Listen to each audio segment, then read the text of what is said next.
All right, class. First off, as always, good day. I'm glad you're here. Today, we are going to be going over a little bit more in depth on the unions. Um, for those of you guys who were not in class, um, basically, the reason we're doing this is because I gave you guys an assignment when I was out with COVID. I gave you guys a commercial project. Some students did it, some didn't. For those who didn't do it, I basically gave you an extension, basically this previous week, to get it done. And because it is pivotal, it is important that I get that information. Now, here's the thing though, because of that, I have to kind of stall.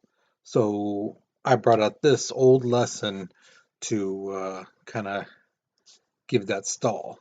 So this lesson is some of it you may remember. We talked a little bit about it, but this is again, like I said, a more in-depth look at unions. Okay, so here's your warm-up picture. All right, the first question asks you, um, basically analyze it and what's going on here. So tell me, what do you see in this picture? The second question asks you, what do you think this artist is trying to say between the two unions? Now, I don't know if you can really see it on whatever you're looking at, whether it's a phone or computer, but there's a little shield and a big shield. The little shield says craft union, and the big shield says industrial unions. So, judging from this picture, what do you think this artist is trying to say? Okay. Again, look at the what's happening. Look at the guy's expression. That should tell you a lot, right? Give you, and then look at the size of the two shields. That again, all that should be enough to give you a full sense of what this artist is trying to say. Okay, so go ahead, write your response. Okay, because we're moving on in three, two, one. All right. So here's the thing. We have been talking a lot about microeconomics, which is again, micro is looking at individual choices, why people choose to do this, do that, even to the form of a demographic. So teenage boys from ages of 12 to 18, what do they do? What kind of choices do they make? That's still a micro. Macro is looking at the whole thing, looking at the whole picture and basically analyzing that information. So instead of looking specifically at a certain group, we're looking at like a whole nation or the world type of thing, okay? So the bigger it is, the more of a macro economic look at it than it is a micro, okay? Now, going back to the unions. In the 1930s, unions became more acceptable because remember, if you remember from last week, um, unions were looked at as anti business, anti American, anti British, or whatever they wanted to do. So they try to make it seem like unions were out to hurt the country when in fact they weren't. They were actually looking out for the workers. And like I've said, if you work and you like that, you get time and a half, overtime, pay and stuff like that. Think a union. You like that 40-hour a week, you know, think a union. You like that paid vacation, think a union. You like the how you're if you're working at a factory, it's air conditioning and stuff like that, not boiling hot, think a union. Okay, because they're the ones who got those things. The company did not just give those things. They didn't. Okay. Now, there are two major types of unions. There's craft/trade unions, and then there's industrial unions. Now, craft and trade unions are based off skill of an employee needed by the employer. You know, so things like a welder. Someone who knows how to blow glass, who knows how to carve into wood and make a statue or a bed frame or whatever. You know, that type of skills required. Those are craft trade unions. Okay. Basically, everyone else is an industrial union. They cover all workers. So at a factory, let's say there was welders, a craft union would only concentrate on the welders, whereas an industrial union will cover everyone from the welder to the guy cleaning up. It covers everybody. covers a lot more people, regardless of your job title. Okay. Now, typically, workers do have some leverage over companies. Okay. Like right now, what's going on in our country, a lot of people are refusing to go back to work because the pay is really low, the hours are ridiculous, you know, things like that. Whereas, like, the CEO of a company is making a lot of money where the workers are getting barely minimum wage. Workers are starting to realize, like, wow, maybe if we refuse, who's going to do that work? And that's why a lot of companies are basically telling people, hey, if you apply for a job, you get $50, $100, or whatever. You know, they're doing incentives to try to get people to apply and start working again. So that's going on right now. But before, workers had other tactics, things like strikes, picketing, and boycotting. Now, strikes are basically when a worker refuses to work. Typically, what happens is, like a company, there'll be a negotiation with the union. If things don't seem like it's progressing, the union will usually tell the company, "Hey, okay, look at, we have a deadline. You seem to be stalling, things like that. So at midnight on this day, if we don't come to an agreement, our workers are going on strike." So they're basically giving an ultimatum, and if no agreement is made, basically what happens is right when they're working at midnight, whatever time they choose, strikes on, people just drop their stuff, whatever tools they have in their hand, whatever, if they're mixing something, they just stop and they walk out. All right. Now, I did have a student in class ask me, well, what if some people decide not to? Well, see, that kind of hurts a union. That kind of defeats the whole purpose of a strike, because a strike is when everyone stops and no production is being made. No one's selling the product. No one's taking the products places to get shipped and things like that. So yeah, it's pretty bad, and the company does hurt because of it. Granted, the workers are not getting paid, but this is their way to hurt the company as well. Okay. The next thing is picketing. So standing outside the business or factory or whatever it is and holding up signs, bringing public awareness. Now, can is it just workers? No, civilians can join in if they know what's going on. They can picket. Now, here's the thing though. If they're outside a store and they're picketing, bringing public awareness, saying don't shop here. We have horrible working conditions. They give us ridiculous hour. We get little pay. They do not stop people from going in. Okay, that's not what they're doing. They're just bringing public awareness, trying to convince people not to shop there. Okay, it's not like they're blocking with their arms, like no, you can't go in there. They're not doing that. Okay. They're just bringing public awareness. So it's a peaceful demonstration, and yeah, it's usually pretty effective. The other one is boycotting. Now this one is straight up refusing to buy the product from a specific company or employer, mainly because of, again, something that is wrong that the company is doing. They are supposedly taking advantage of something.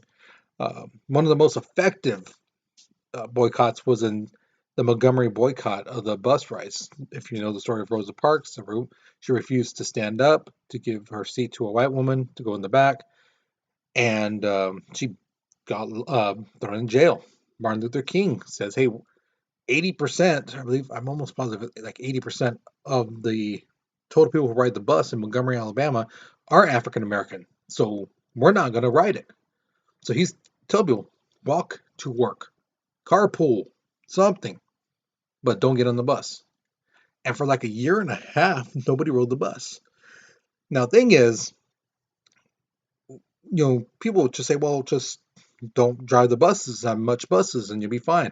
Thing is, buses do have to have a certain route. They have to have a certain route they're supposed to drive all the time. Imagine a year and a half with some buses just driving around with nobody inside. Think of the time, the money they have to pay for the worker, the gas, the maintenance of the bus, things like that for a year and a half with nobody inside. And that really hurt the company. So they basically said, okay, we'll desegregate the buses, and they won. Okay, do boycotting work all the time? No. Okay, I want to make that perfectly clear. It doesn't work all the time, but it does work some of the times.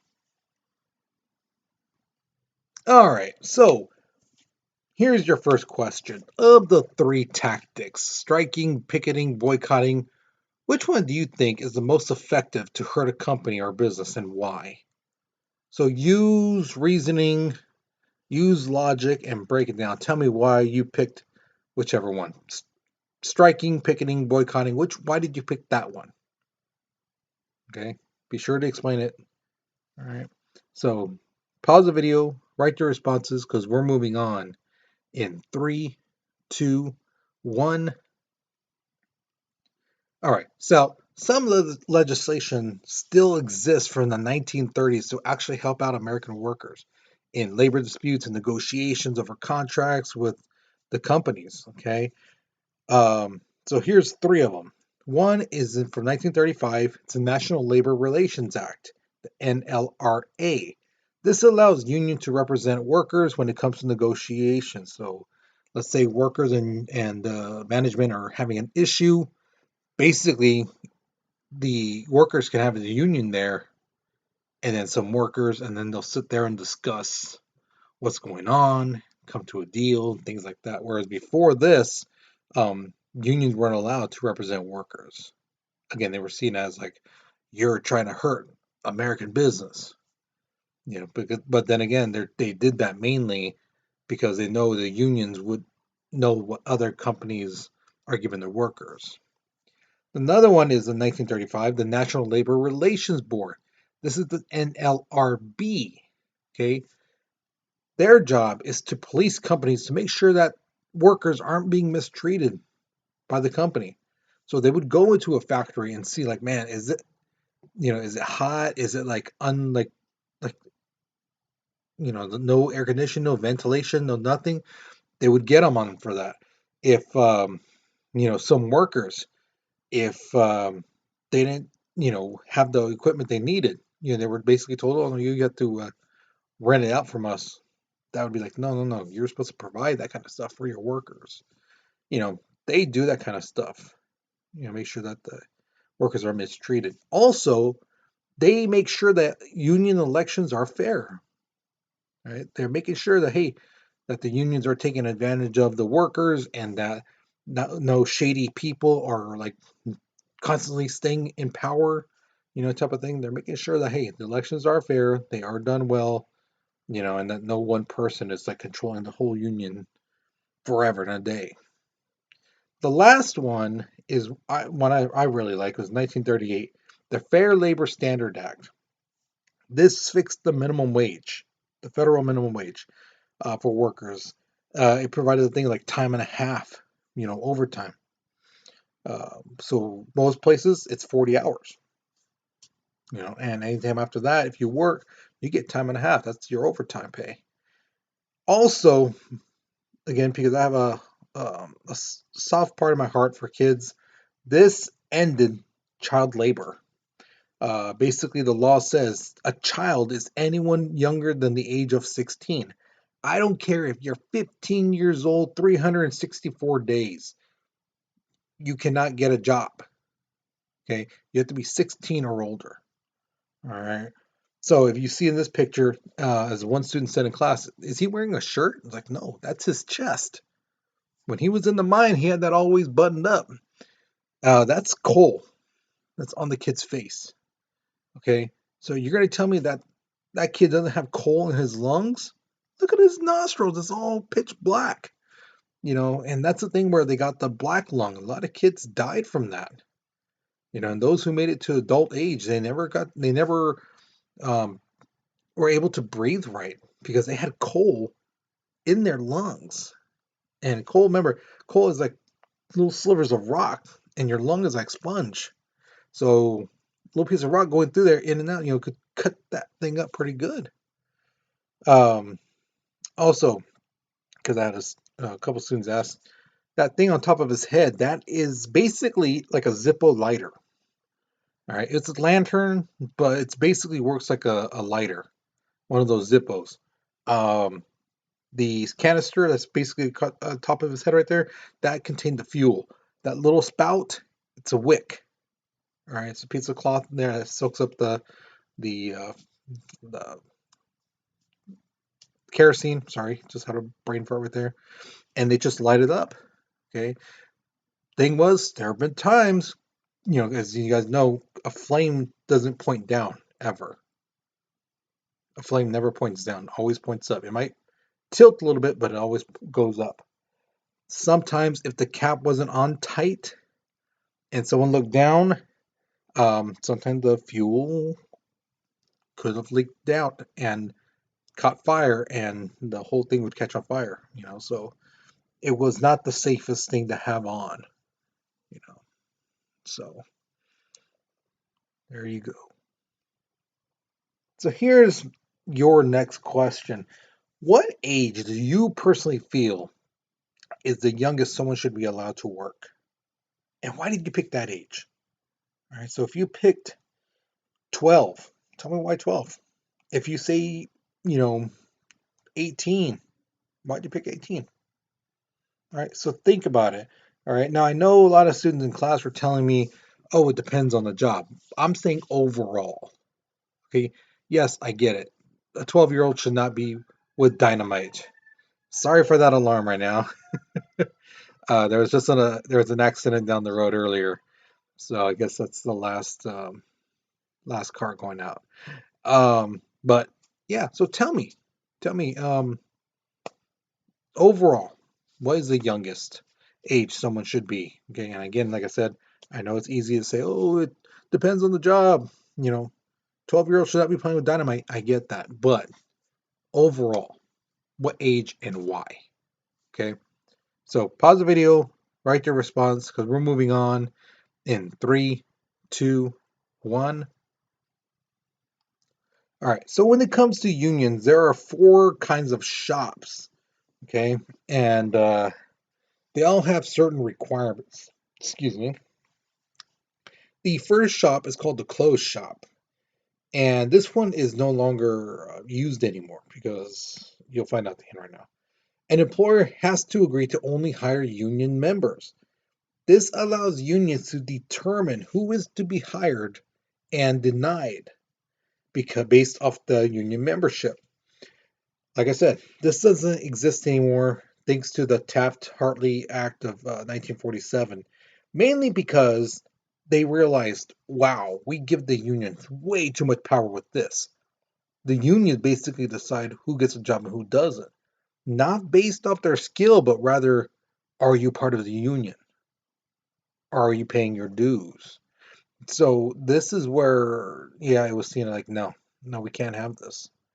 A union should not decide if someone gets a job or not, based off, not off their skill, but rather are they a member or not. So that's where it's like, yeah, no, we need to get rid of that. So they did. The next one, union shop. Workers do not have to belong to a union to be hired.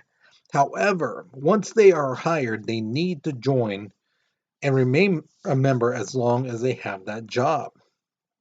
Okay. Um, Now, 22 states prohibit this. Okay. Okay. So, like I told the class, when I worked at Rite Aid when I was younger, they basically told me, "Hey, you're hired. Congratulations.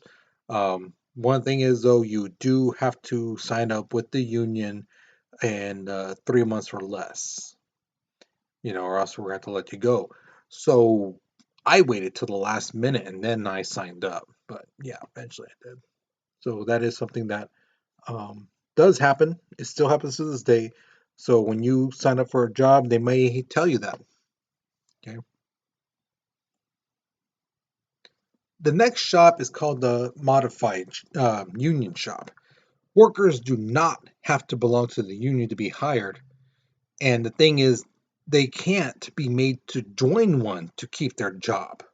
Okay, so you can get hired without joining the union, and there is no like time limit to you have to join within this time. That's not the thing. However, if you voluntarily join a union, you have to stay in it as long as you have that job. So basically, once you cross that line, you have to stay there. You can't cross over the line and be like, oh, this is a bad idea. I want to go back. No, you've already crossed that line. There's no way you can go back unless you want to quit that job. You know. So yeah, there's that one. The next one is agency shop. Now, this one's pretty interesting. It's basically an agreement that doesn't require a worker to join a union to get the job, but they do have to pay union dues to help pay for collective bargaining costs. So when the workers and the workers union and the factory owners and management have a dispute about hours, work conditions, things like that. Even though let's say you're not part of the union, you still have to pay the union to represent you because you are going to get the benefits of it, whatever negotiations they come with. Um, and it says, like it says here too, the workers follow what the negotiating parts of the contract between the unions and the company, regardless if they agree with it or not. So let's say the unions agree with the management that every worker is going to get an extra $2 an hour, right? You're gonna want to agree with that, right? That's why you had to pay the dues into that. Now, let's say they said, okay, we agree to give you the extra $2 uh, an hour, but we're going to take away vacation days. A certain number of vacation days. You may not agree to that part, but that's the thing. You have to agree to it because again, the union's representing the workers, and you are benefiting from that somehow, some way. So not only do you have to pay for it, you have to agree to whatever they come up with. Okay. And typically, it's for the better. I just put that thing about taking away hours as kind of a little thing to show how sometimes some workers don't like what the negotiation things come up with. All right. So which of the four union shops would you prefer to work for and why? So go through your notes again. Closed union shops, the modified union shops, the agency shops. Which one do you think is the better one and why? Okay, so if you had a job and they say, hey, we have this type of union thing, a union shop, why would you choose, why would that one be better for you and why? Okay, so pause the video, write your response because we're moving on in 3, 2, 1. Well, I lied. I forgot. There is no exit ticket for this one. So once you finish, that's it with this lesson. So hopefully you learned something new. Hopefully you enjoyed it. Guys, I will see you later. All right. So you take care. You be safe. Okay.